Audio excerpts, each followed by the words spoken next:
오늘 우리에게 주시는 하나님의 말씀은 마태복음 12장 38절에서 45절 말씀입니다. 마태복음 12장 38절에서 45절 말씀입니다. 그때 서기관과 바리새인 중 몇 사람이 말하되 선생님이여 우리에게 표적 보여주시기를 원하나이다. 예수께서 대답하여 이르시되 악하고 음란한 세대가 표적을 구하나 선지자 요나의 표적 밖에는 보일 표적이 없느니라. 요나가 밤낮 사흘 동안 큰 물고기 뱃속에 있었던 것 같이 인자도 밤낮 사흘 동안 땅속에 있으리라. 심판 때에 니느웨 사람들이 일어나 이 세대 사람을 정죄하리니 이는 그들이 요나의 전도를 듣고 회개하였음이거니와 요나보다 더 큰 이가 여기 있으며 심판 때에 남방 여왕이 일어나 이 세대 사람을 정죄하리니 이는 그가 솔로몬의 지혜로운 말을 들으려고 땅끝에서 왔음이거니와 솔로몬보다 더 큰 이가 여기 있느니라. 더러운 귀신이 사람에게서 나갔을 때에 물 없는 곳으로 다니며 쉬기를 구하되 쉴 곳을 얻지 못하고 이에 이르되 내가 나온 내 집으로 돌아가리라 하고 와보니 그 집이 비고 청소되고 수리되었거늘 이에 가서 저보다 더 악한 귀신 7을 데리고 들어가서 거하니 그 사람의 나중 형편이 전보다 더욱 심하게 되느니라. 이 악한 세대가 또한 이렇게 되리라. 아멘. 오늘 여기 욥바라고 하는 도시가 소개되어 있는데 오늘 예수님의 기적과는 상관이 없습니다. 오늘 요나가 욥바에서 배를 타고 다시스로 갔던 곳이기도 합니다. 다음 주부터는 예수님의 기적의 사건들이 일어나게 되고요. 오늘 말씀은 서론에 해당하는 부분입니다. 우리들이 기적을 이해하는 차원에서 말씀을 드리니까 오늘 말씀을 여러분들이 잘 들어야 이제 다음 주부터 예수님의 기적을 우리들이 조금 더 의미 있게 볼 수 있습니다. 오늘 말씀의 제목이 기적의 시작, 틀을 깨라, 이런 제목입니다. 기적에 대한 생각을 우리들이 바로 하는 시간입니다. 사실 오늘 우리가 읽은 본문 말씀이 참 불편한 부분이기도 합니다. 오늘 여기에 등장하는 서기관과 바리새인들이 예수님께 나와서 선생님이여 우리들에게 표적을 보여주시기를 원합니다, 이렇게 얘기를 했는데 예수님께서 그들을 무섭게 질책하십니다. 이렇게 말할 수 있을 것 같아요. 거절감. 그들이 기적을 요구했지만 예수님께 거절을 당했습니다. 아마 오늘 여기에 있는 많은 분들도 신앙생활을 하면서 우리가 요구했던 기적들 가운데 거절을 경험한 분들도 있을 것입니다. 먼저 기적에 대한 올바른 이해가 우리들에게 오지 않는다면 이 거절감은 우리들에게서 떠날 수 없는 문제이기도 합니다. 잘못된 기적이 이런 거죠. 제가 며칠 전 말씀을 다시 한번 묵상하다가 2년 전에 있었던 그 기사가 생각이 났습니다. 잠깐 여러분들에게 보여드릴게요.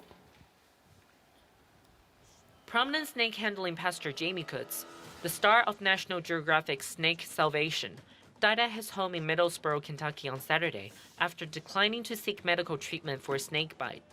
The Pentecostal pastor was bitten during church service on Saturday night while performing a snake handling ritual. Kutz believed the passage in the Bible indicated that the faithful could not be killed by venomous snake bites. Paramedics received the 911 call at around 8:30 p.m. and rushed to the church shortly after. When they arrived, they found that Kutz had already left. The paramedics then went to his house, but Kutz refused treatment. The crew returned about an hour later to find the pastor dead. 이 제레미 쿠츠라고 하는 켄터키주의 어떤 목사의 이야기입니다. 그는 기적을 믿었고 예수님의 능력을 믿었습니다. 성경대로 뱀을 만져도 뱀에 물려도 죽지 아니하리라, 그런 믿음을 가지고 예배 때 뱀을 만지며 이렇게 예배를 드리던 사람입니다. 근데 뱀에 물렸고요. 치료를 거부하다가 1시간 만에 죽습니다. 기적을 믿었는데 기적이 이루어지지 않은 경우죠. 또 이런 경우 예전에는 기도원회를 참 많이 다녔습니다. 저도 기도원회를 많이 다녀봤고요. 삼각산, 한월산, 어떤 목사님의 이야기입니다. 이건 조크일 수도 있어요. 기도원에서 내려오면서 믿음과 확신에 가득 찼습니다. 성경 말씀이 기억이 났어요. 믿음으로 명하면 이 산을 들어 저리로 옮기라 하면 옮겨지리라. 그래서 이 목사님이 믿음을 가지고 삼각산을 향하여 명령하는 거죠. 삼각산아 옮겨서 한강으로 빠질지어다. 믿음으로 선언을 했는데 삼각산이 옮겨지지 않는 거예요. 분명히 믿음이 있는데 하나님께 기도합니다. 하나님, 제가 믿음으로 기도했는데 왜 이 산이 움직여지지 않는 겁니까? 그때 하나님께서 이 목사님에게 묻습니다. 왜 옮기려고 그래? 우리들이 생각하는 기적이 진정한 기적인가? 우리가 표적을 구하는 것인가? 오늘 말씀은 우리들에게 기적과 표적의 다른 점을 이야기하고 있습니다. 바리새인들과 서기관들이 나서 예수님께 요구합니다. 표적을 보여주십시오. 그런데 그들이 잘못된 것은 무엇이냐면 그들은 표적을 통해 하나님이 하시는 일, 믿음의 역사를 보려고 하는 것이 아니라 이 표적을 통하여 하나님을 시험하고 있기 때문입니다. 이 성경에서 기적이라고 하는 말과 표적이라고 하는 말, 또 표적이 다른 의미로 사용이 되기 때문에 여러분들을 혼란스럽게 할 수도 있습니다. 여기에서 나오는 이 표적이라고 하는 것은 바로 그런 증거를 요구하는 표적을 의미합니다. 그런데 요한복음으로 넘어가면 이 표적이 좀 다른 의미로 쓰입니다. 요한복음에서는 예수님이 행하시는 기적을 늘 표적이라고 이야기합니다. 그 이유는 무엇이냐면 그 기적을 통해서 예수님께서 말씀하시고자 하는 것이 있었기 때문입니다. 그때 그 표적은 사인, 예수님이 행하신 일을 통하여 예수님의 목적을 말씀하는 것이기도 합니다. 예수님께서 행하시는 기적은 분명히 이유가 있습니다. 목적이 있습니다. 예수님께서 오늘 질책하시는 이유, 무섭게 질책하시죠. 악하고 못된, 여기서 표현이 어떻게 되어 있습니까? 오늘 말씀해 보니까 예수께서 대답하여 이르시되 악하고 음란한 세대라고 말씀을 하고 있습니다. 유진 피터슨의 메시지 성경에 의하면 39절을 이렇게 표현하고 있어요. 너희가 증거를 찾고 있으나 엉뚱한 증거를 찾고 있다. 너희는 너희의 호기심을 만족시켜주고 기적에 대한 너희의 욕망을 채워줄 무언가를 바란다. 그러나 너희가 얻게 될 유일한 증거는 증거처럼 여겨지지 않는 요나의 증거뿐이다. 아주 쉽게 표현이 되어 있죠. 기적을 요구하고 있는데 하나님과 관계된 것이 아니라 너희의 욕망을 채우려고 하고 있다. 구분할 필요가 있다는 거예요. 자, 그럼 우리들의 실제 지금 이 교회 생활 가운데서 일어나는 일들, 어떤 일들일까요? 저는 기적의 역사를 믿고요. 실제 신유의 역사도 일어나고 있고 또 하나님께서 행하시는 기적, 또 입신 이런 것들을 다 믿는 사람입니다. 그런데 문제는 잘못된 욕망으로 일어나는 일들이죠. 예를 들면 뭐 지금도 그런 단체들이 있어요. 예배를 드리면서 기도하면 이가 금리발로 변하는 겁니다. 사람들이 거기 모여들어요. 그리고 목사님이 설교하다가 손을 한번 쫙 하면 금가루가 날려요. 그리고 예배를 마치고 나면 기도하고 나면 막 이런데 막 금빛이 막 이렇게 촉촉촉촉 퍼쩍퍼쩍 사람들이 거기 모여드는 거예요. 금이야. 근데 가만히 생각해 보세요. 금이 하나님께 그렇게 가치 있는 일일까요? 우리는 왜 우리가 중요하게 여기는 가치와 하나님의 가치도 동일하게 생각하면서 그런 표적들을 구하는 일일까요? 오래전입니다. 저희 교회에 어떤 행사가 있어서 교회를 빌려줬습니다. 우리가 성령의 역사를 믿으며 기도할 때 입신도 하고 방언도 하고 쓰러지는 것을 믿습니다. 그런데 그때 그 집회에 강사 목사님이 설교를 마치고 기도를 하는데 교인들에게 손을 대고 이렇게 대면 이게 넘어집니다. 그리고 심지어는 안 넘어지면 넘어질 때까지 이렇게 누릅니다. 제가 그때 이런 질문이 생겼어요. 넘어져서 뭐 하려고? 넘어지는 것이 하나님의 역사로 일어날 수 있는 일입니다. 그런데 왜 넘어지려고? 문제는 뭐냐면 이런 넘어짐의 역사와 금가루 이런 것을 경험하는 사람들이 끊임없이 그런 집회를 찾아다닌다는 거예요. 하나님께서 기적을 통해 우리들에게 말씀하시는 의미, 목적을 찾으려고 하는 것이 아니라 사인을 바라보며 표적을 바라보며 그래 표적이 일어나야 하나님이야 라고 생각하는 것들, 이것은 오늘 예수님께서 무섭게 질책하고 있는 부분이기도 합니다. 자, 오늘 이 시간에 예배를 드린 여러분들의 마음속에 생각하고 있는 기적은 어떤 것인가요? 하나님, 제가 오늘 예배를 드리며 제가 기도하며 하나님 제 삶에 이런 기적이 일어났으면 좋겠습니다. 근데 하나님은 기적을 바라는 우리들의 마음속에 더 중요한 것을 묻고 계셔요. 그 기적을 통해서 너는 무엇을, 그 기적을 통해서 어떤 하나님의 뜻을 너는 보고 있느냐를 우리들에게 묻고 계세요. 그래서 우리는 이런 기적을 바랄 때 우리의 욕망이 채워지지 않으면 끝까지 기적이 일어나지 않았다고 생각하는 경우도 있는 거죠. 요즘 이제 선거철이 돼서 많은 사람들이 대통령을 꿈꾸고 있습니다. 대통령을 꿈꾸고 있는 사람들이 자기가 가진 종교에 가서 많이 기도들을 할 겁니다. 구슬하기도 하고 점을 보기도 하고 새벽 예배에 나가서 기도를 하기도 할 겁니다. 어떤 정치인은요, 선거를 앞두고 하나님께 기도했습니다. 하나님, 저에게 계시를 보여주세요. 계시를 보여주세요. 그때 하나님께서 이 정치인에게 기도 가운데 말씀하셨습니다. 내가 너에게 명하는 것을 그대로 행하라. 그럼 내가 계시를 보리라. 비가 오는 날 너는 우산을 쓰지 말고 소곶바람에 길거리에 나가라. 그런 음성을 듣고 따라합니다. 너무나 명확하게 들린 거죠. 그래서 비가 오는 날 우산을 쓰지 않고 속옷 차림으로 거리에 나아갑니다. 그런데 하나님의 음성이 들리지 않습니다. 아무리 기다려도 들리지 않습니다. 그래서 이분은 하나님께 기도합니다. 하나님, 제가 하나님의 말씀대로 제가 속옷을 입은 채로 비를 맞으며 거리에 나가 있는데 하나님 왜 말씀하지 않습니까?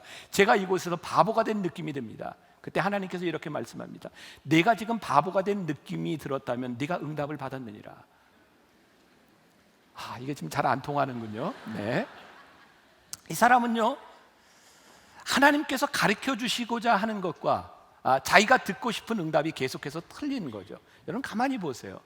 우리는 하나님께 기도하는데, 우리는 하나님께 기적을 구하는데 사실은 하나님의 의도와 목적보다는 우리들이 이루고자 하는 것들이 참 많다는 겁니다. 다시 말씀드립니다. 저는 기적의 역사를 믿습니다. 오늘도 기적의 역사는 일어납니다.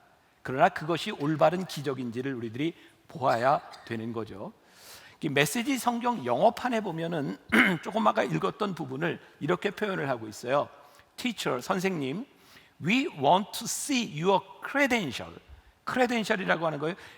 내가 예수님을 믿는데 예수님의 그 믿음 신뢰성을 우리들이 보기를 원하는데 give us some hard evidence라는 말을 합니다. 좀 더 강력한 증거를 좀 보여주십시오. 예수님께서 지금 질책하고 있는 것이 뭔지 아세요? 예수님께서 기적을 행하셨어요, 이미. 그런데 예수님이 행하셨던 기적을 알고 있는 서기관들과 바리새인들이 와서 예수님에게 좀 더 강한 걸 좀 보여주세요. 이들은 기적이 하나님이라고 생각했던 것 같아요. 기적을 행하셔야 하나님이라고 생각했던 것 같아요. 여러분들 분명히 알아야 되는 게 있는데, 우리가 기적을 하나님처럼 생각하기 시작하는 순간 기적이 우상이 됩니다.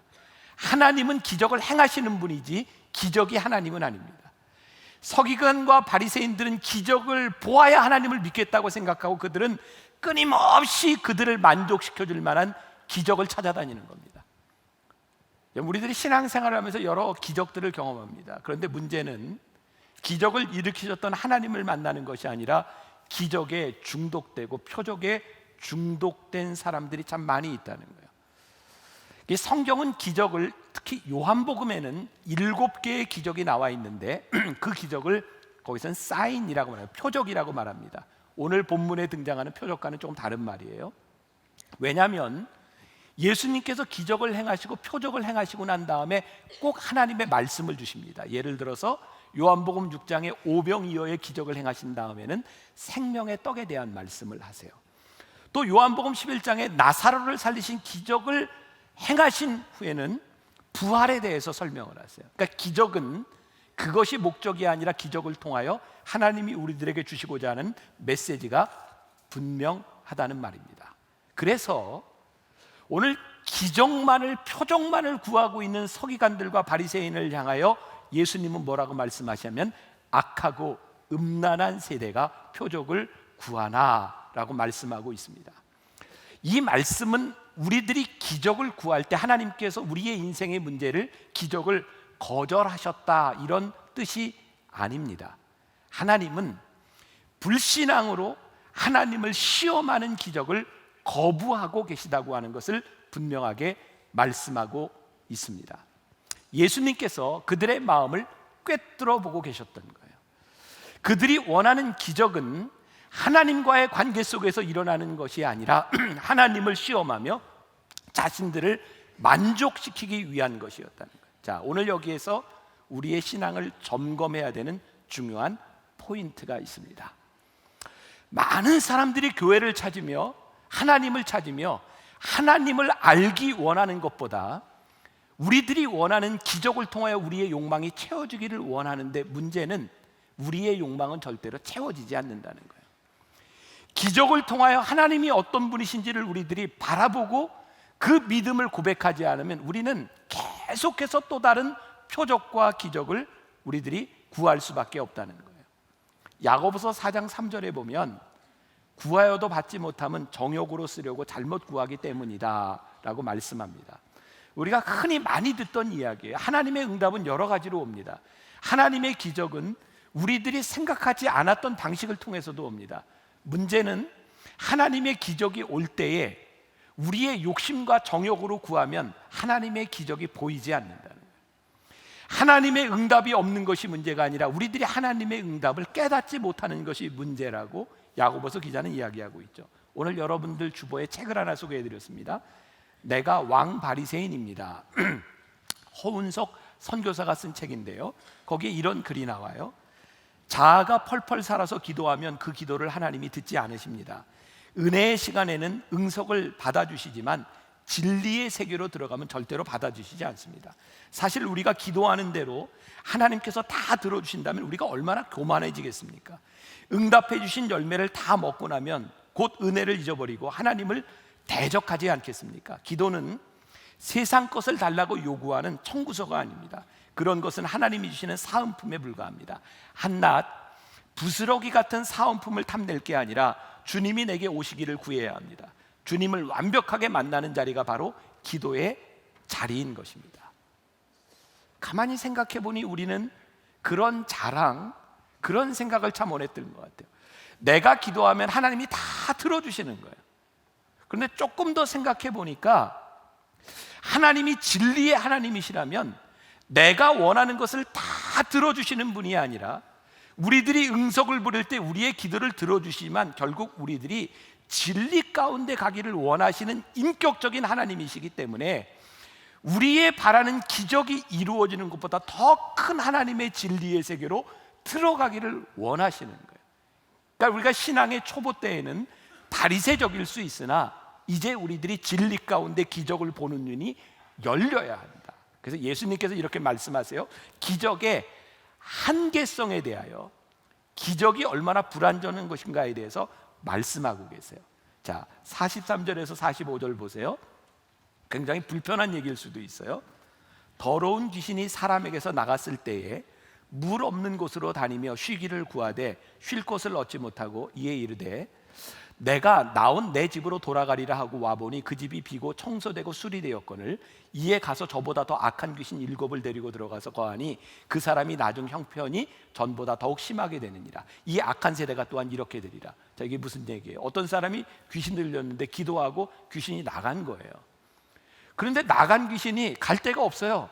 그래서 다시 자기가 나왔던 곳을 보니 깨끗하게 청소되었어요. 그래서 귀신이 저기 7 귀신을 데리고 거기 살만하다 들어갔어요. 그래서 이전보다도 상황이 악하게 되었느니라. 저는 이것을 실제적인 예로 우리들이 분명히 보아야 된다고 생각하거든요. 기도하고 귀신이 나가요. 신유의 역사도 우리들이 경험해요. 문제는 그렇게 역사가 일어나고 귀신이 나갔는데 또 귀신이 들어온다는 거예요.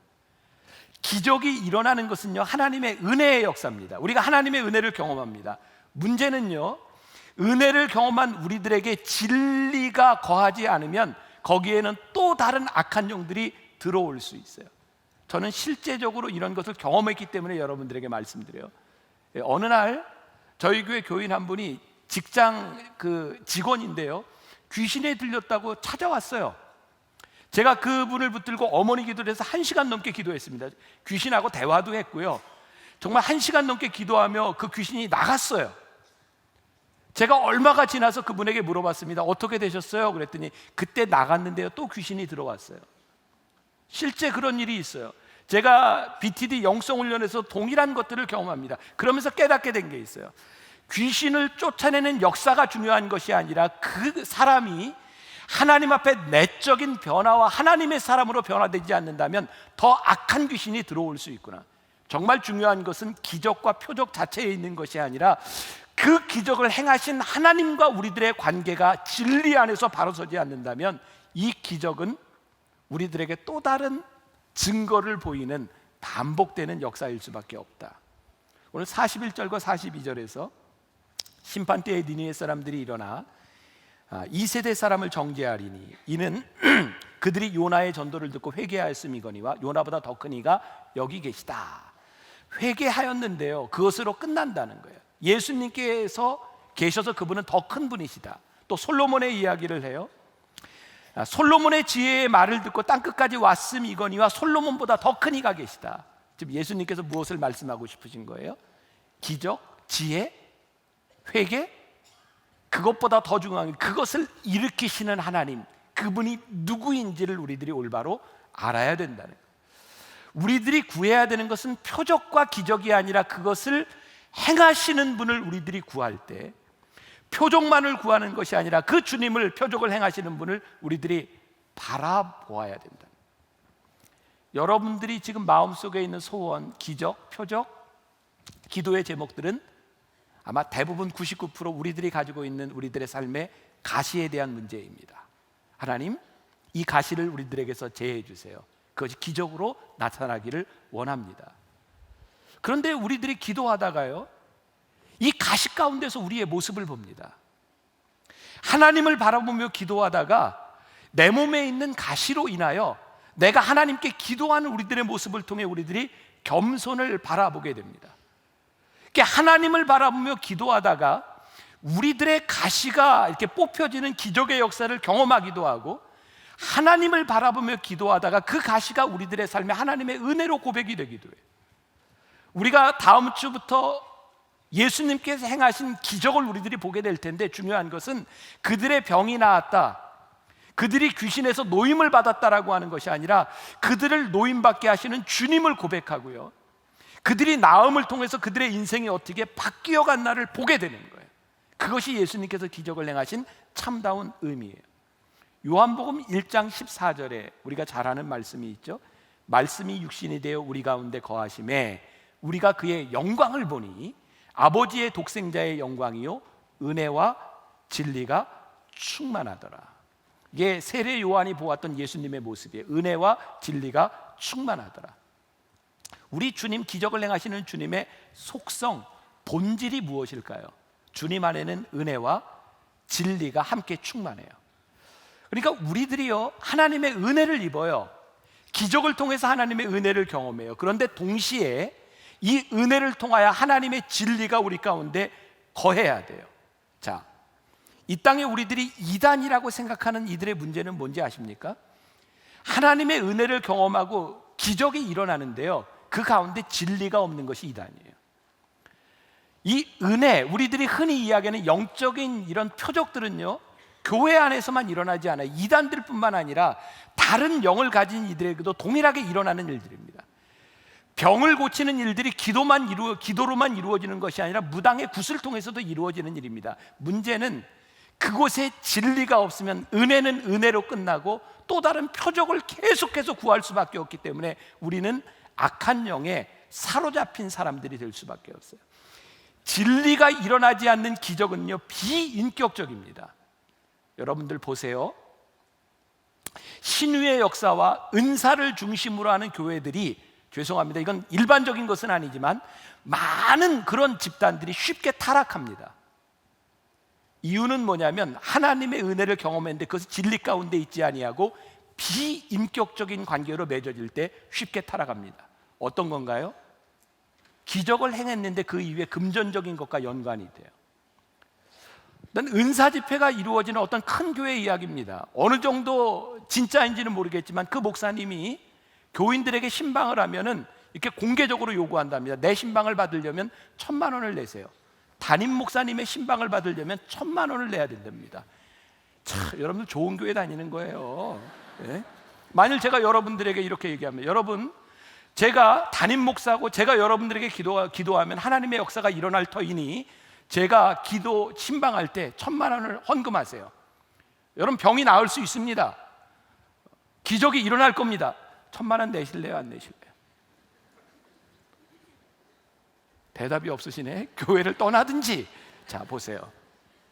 하나님의 기적이 일어나는 것은 잘못된 것이 아닌데, 내가 신방하여 기적이 일어나니 1,000만 원을 헌금하셔야 하는 순간 비인격적이 되는 거예요. 비도덕적이 되는 거예요. 어떻게 하나님의 역사와 성령의 역사를 돈으로 바꿀 수 있습니까? 어떻게 우리들이 그런 것을 바라보며 거기에 기적을 구할 수 있습니까? 하나님의 은혜가 있는 곳에는요, 하나님의 진리가 충만해야 되는 거예요. 제가 실명을 거론해도 괜찮을 것 같아요. 제가 몇 년 전에 연예인들 모이는 집회에 가서 이렇게 설교를 하는데 굉장히 의외의 사람들이 거기 있었어요. 그 중에 한 사람이 조혜련 씨입니다. 조혜련 씨. 왜 의외라고 생각했냐면 그분이 남묘호랭교에 아주 헌신된 사람이라는 것을 알고 있었기 때문에 예배하는 것이 제가 굉장히 이렇게 그랬어요. 그래서 제가 어제였는데 제가 어떤 그 연예인 집회를 이렇게 잘 준비하고 있는 분에게 물어봤어요. 요즘 조혜련 씨가 신앙생활 잘 하고 있나요? 그랬더니 저에게 이런 얘기예요. 목사님, 제가 연예인들에게 이렇게 교회 가서 간증하고 이러는 것을 잘 권하지 않는데 기회가 되면 꼭 한번 간증을 들어보세요. 너무너무 귀한 간증을 했어요.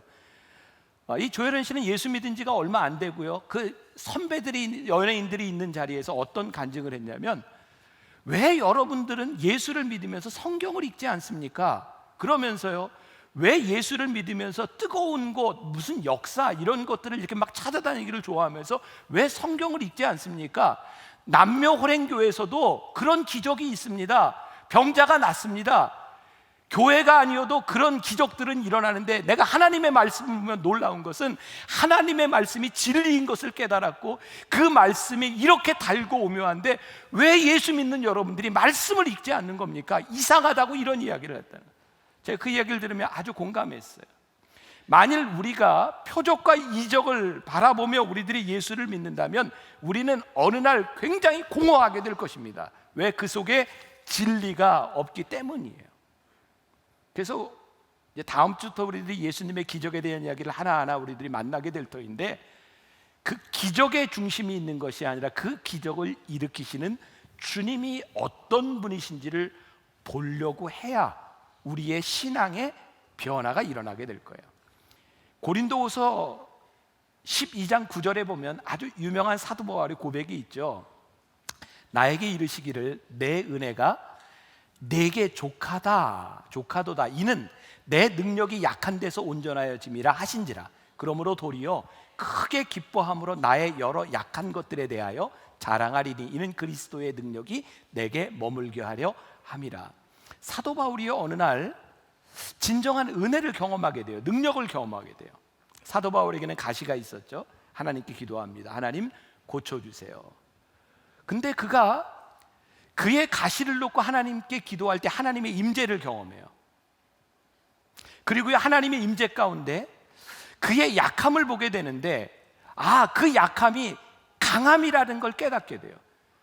하나님께 그는 이 가시를 제해달라고 기도하고 기적을 구했는데요, 하나님께서 그에게 깨닫게 하신 것은 뭐냐면, 바울아, 내가 가지고 있는 육신의 가시, 그 약함이 너에게 강함이니라. 왜냐하면 너에게 그 가시가 없었더라면 사죄의 보혈의 은총을 경험한 내가 날마다 내 마음속에서 살아나는 너의 정욕과 악한 본성으로 인하여 괴로워할 때, 너에게 그 가시가 없었더라면 네가 하나님께 기도하지 않았을 것이고 내가 넘어질 수 있었을 터인데, 네 가시로 인하여 내가 강하게 붙들림을 받았느니라. 그는 그의 약함 가운데서 하나님의 임재를 경험하고 그는 놀라운 신앙의 고백을 합니다. 자, 다시 말씀드리면 우리의 육신이 낫는 것도 기적이에요. 그런데 하나님의 임재 가운데서 기적은 우리들이 생각하는 한계를 뛰어넘는 일들이 일어나요. 하나님의 능력은 우리들이 생각했던 일이 이루어지는 것이 아니라 우리들이 생각하지 못했던 우리의 틀을 깨고 우리들에게 들어오셔서 우리들에게 깨닫게 하시는 놀라운 능력이 있어요. 자, 오늘 말씀의 제목이 뭐예요? 기적의 시작, 틀을 깨라. 진정한 기적은 하나님 앞에 우리의 욕심의 틀이 깨어지는 것이고요, 우리를 향한 하나님의 계획들이 보이기 시작해요. 기적을 일으키시는 하나님 나라의 원리가 우리들 가운데 들어오기 시작해요. 그 원리가 우리들에게 들어오지 않으면 우리가 경험한 기적에서 우리는 또 다른 기적을 요구해요. 생각해 보세요. 이제는 이만한 기적이었는데 더 자극적인 기적이 필요해요. Hard evidence. 서기관들과 바리새인들이 예수님이 행하신 기적을 알고 있었는데 그들을 만족시킬 만한 표적을 주세요. 예수님께서 그들을 향해 말씀하세요. 악하고 음란한 세대야. 자, 틀을 깬다고 하는 것, 제가 말씀을 준비하다 보았던 위클리비즈의 이 경영에서 하는 이야기들, 경영의 틀을 깨라 이런 이야기를 하는데 좋은 예가 될 것 같아서 여러분들과 한번 실험을 해보려고 그래요. 자, 여기에 점이 9개가 있어요. 그 위클리비지에서 이걸 이렇게 떼지 않고 직선을 4개를 그어서 이 점을 다 연결해 보시오라는 거예요. 자, 한번 직선 4개를 이어서 이렇게 할 때 이게 다 연결되는가? 자, 하나, 둘, 셋, 넷. 요게 연결이 안 됐죠. 어떻게 하면 될까요? 이렇게 해볼까요? 하나, 둘, 셋, 넷 하면 요게 연결이 안 되죠. 지금 빨리 해보고 계신 거예요? 해보세요. 되나 안 되나? 여기부터 해볼까요? 하나, 둘, 셋, 넷. 또 요게 연결이 안 되나요? 그죠? 잘 안 되죠. 안 되잖아요. 그 제가 좀 되게 하려고 그래요 지금. 샥. 제가 이제 되게 해볼게요. 되게 해볼게요. 자, 이렇게 일단 하나, 둘, 셋, 넷. 됐어요, 안 됐어요? 됐잖아요. 됐잖아요. 자, 틀을 깨라. 뭐냐면 우리들은 이 선을 요 안에서만 하려고 하니까 점이 이어지지 않는 거예요. 틀을 깨라는 거예요. 여기에서 한번 나와 보라는 거예요. 이렇게 나와서 여기도 한번 나와서 이렇게 하면 9개가 다 이어져요. 뭘 해도 감동하지 않는 이 세대를 향하여 참, 네. 뭐 이거 별로 중요한 거 아니에요. 중요한 거. 자, 오늘 여러분들하고 이야기해 주신 게 틀을 깨라, 틀을 깨라, 기적의 틀을 깨라. 우리들이 생각했던 기적, 우리들의 욕심의 틀이 아니라 그것을 넘어선 하나님과 우리의 관계 속에서 우리를 향하신 하나님의 모습, 하나님의 선한 의지들이 우리들에게 보이기 시작할 때 이 기적은 다른 의미를 가지기 시작하는 거예요. 우리가 몸이 아프고, 오늘도 제가 여기 들어오기 전에 암 수술을 한 분을 위해서 기도했어요. 하나님이 그 병 충분히 고치실 수 있어요. 왜? 하나님의 능력이 있으신 분이니까. 그런데요, 아무리 기도하고 병이 나와도 또 병은 찾아와요. 우리는 그런 존재인 거예요. 그러면 여러분들 매일 병 들었을 말다 이 병 고쳐주시면 하나님은 나의 하나님이고, 이 병 안 고치면 하나님은 나의 하나님이 아니고라고 생각한다면 여러분들은 계속해서 기적을 구할 수밖에 없잖아요. 내 병을 고치시는 하나님을 내가 만날 때, 그분이 나의 하나님임을 고백할 때 이제 이 병이 문제가 되는 게 아니에요. 그 하나님이 내 삶에 인격적으로 역사하시기 시작하는 거예요. 내가 경제적인 어려움 가운데서 하나님께 기도할 때 하나님이 내 문제를 해결해 주셨던 그 하나님을 내가 만날 때 이제는 내가 부하든 가난하든 그것이 나를 움직일 수 없다는 인격적인 하나님의 관계 속에 우리들이 들어가는 거예요. 그럼 중독된다고 하는 것은 우상입니다. 우리가 신앙생활을 하면서 이 표적의 기적에 중독되어 기적을 따라다니는 사람이 되면 기적이 우리들에게 우상이 되어버려요. 이게 무서운 죄입니다. 악하고 음란한 세대예요. 기적을 통해서 우리들이 무엇을 봐야 돼요? 하나님과 우리들 사이의 올바른 관계, 하나님과의 믿음의 관계, 인격적인 관계 속에서 이제는 그 어떤 것도 우리를 하나님에게서 끊을 수 없습니다라고 하는 관계 속으로 들어가는 거예요. 그것이 하나님께서 우리들에게 기적을 베풀어 주신 이유예요. 그런 찬양이 있죠. 나 무엇과도 주님을 바꾸지 않으리, 다른 어떤 은혜 구하지 않으리, 오직 주님만이 내 삶의 도움이시니 주의 얼굴 보기 원합니다. 주님 사랑해요,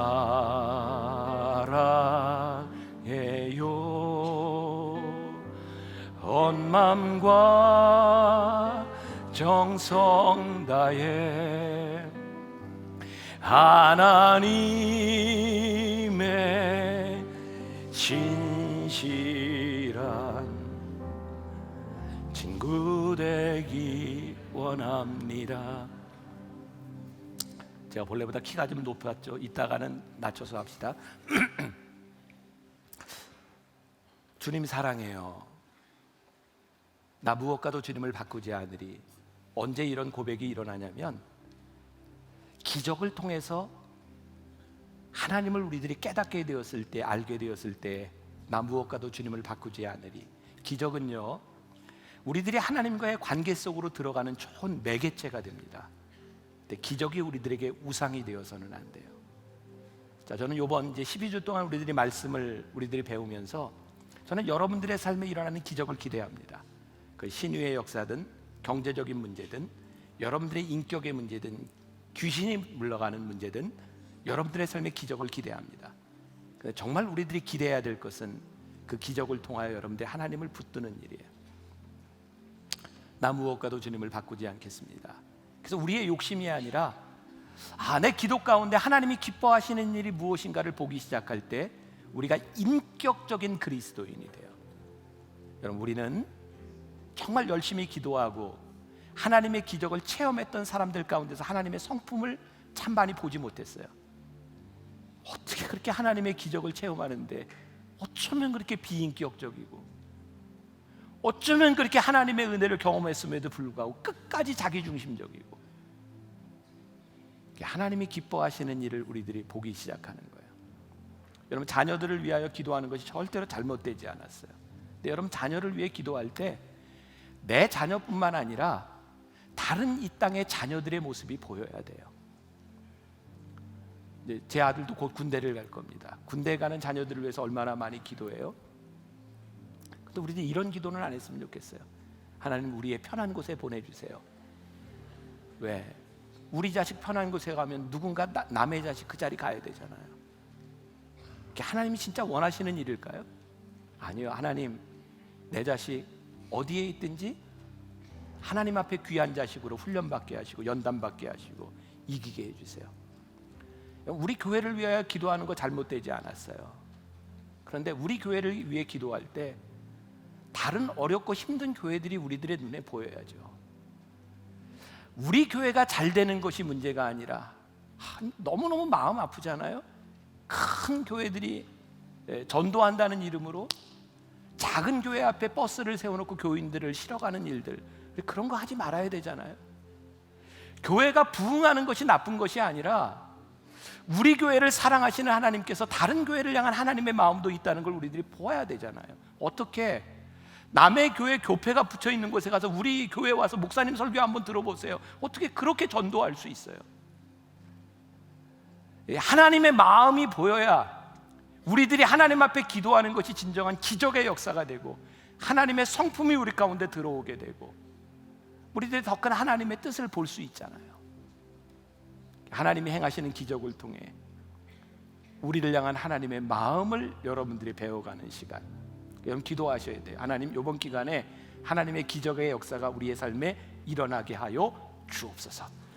그것이 정말 하나님을 알아갈 수 있는 시간들이 되게 하여 주옵소서. 우리들에게 정말 그런 간증이 넘치는 새로운 말씀의 시리즈가 되기를 주님의 이름으로 다시 한번 부탁합니다. 아까 불렀던 찬양, 나 무엇과도 주님을 바꾸지 않으리, 함께 찬양하겠습니다.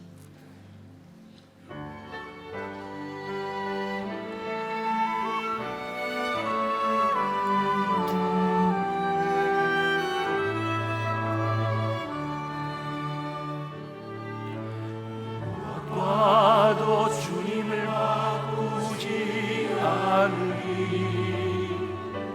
다른 어떤 은혜 구하지 않으리.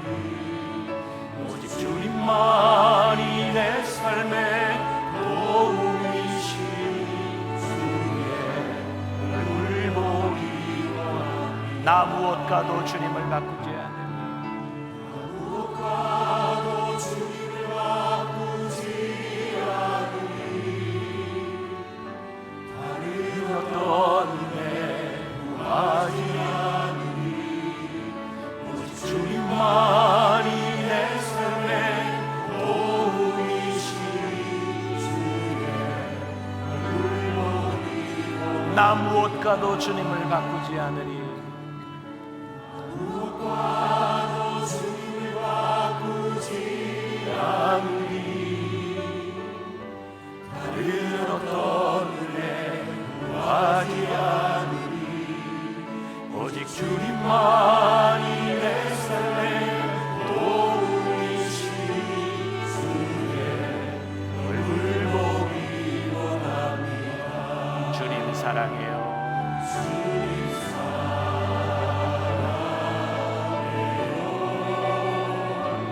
온 마음과 정성 다해 하나님의 신실한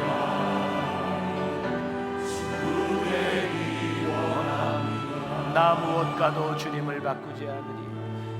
무엇과도 주님을 바꾸지 않으리. 다른 어떤 은혜 구하지 않으리. 오직 주님만이 내 삶의 도움이시니 주의 얼굴 보기 원합니다. 주님 사랑해요. 우리 함께 일어나 찬양합시다. 사랑해요. 온 마음과 정성 다해 하나님의 신실한 주되기 원합니다. 주님 사랑해요. 주님 사랑해요. 온 마음과 정성 다해 하나님의 신실한 주되기 원합니다. 주님 사랑해요. 온 마음과 정성 다해 하나님의 신실한 주되기 원합니다. 하나님, 오늘 우리가 말씀 가운데 우리의 자신을 돌아봅니다. 혹시 우리가 하나님 아닌 다른 것, 하나님보다 기적을 구하며 하나님보다 우리의 욕심을 구하며 우리의 욕망을 믿음이라고 포장하지 않았는지, 하나님 이번 새로운 시리즈를 시작하는 이 기간 동안 하나님 우리들의 삶에 역사하실 하나님을 기대합니다. 우리의 인생을 바꾸실 하나님을 기대합니다. 하나님을 기쁘시게 하는 놀라운 우리의 기도의 소원들이 기적으로 나타나기를 간절히 소원합니다. 내가 주님을 사랑합니다. 주님의 친구가 되기를 원합니다. 신실하기를 원합니다. 우리의 인격이, 우리의 성품이 하나님을 닮아가기를 원합니다. 그런 믿음의 소원이 이루어지는 귀한 말씀의 잔치가 되게 하여 주옵소서. 오늘도 하나님 앞에 드려진 귀한 예물, 우리의 헌신, 믿음과 기도가 아니고는 드릴 수 없는 이 귀한 물질들, 이 손길들 축복하셔서 쓰여지는 곳마다 하나님의 역사가 나타나게 하시고, 하나님께 믿음을 고백한 귀한 우리들의 성도들의 삶이 주 안에서 풍성함을 누리게 하시고 하나님의 은혜를 경험하는 믿음의 백성들이 되게 하여 주옵소서. 지금은 우리 주 예수 그리스도의 은혜와 하나님 아버지의 무한하신 사랑과 성령의 인도하심이 우리의 삶에 역사하시는 하나님을 기대하며 그 하나님과 함께 믿음으로 동행하기를 소원하며 나가는 당신의 사랑하는 모든 백성들 위해 지금부터 영원까지 함께 하시기를 간절히 축원하옵나이다. 아멘.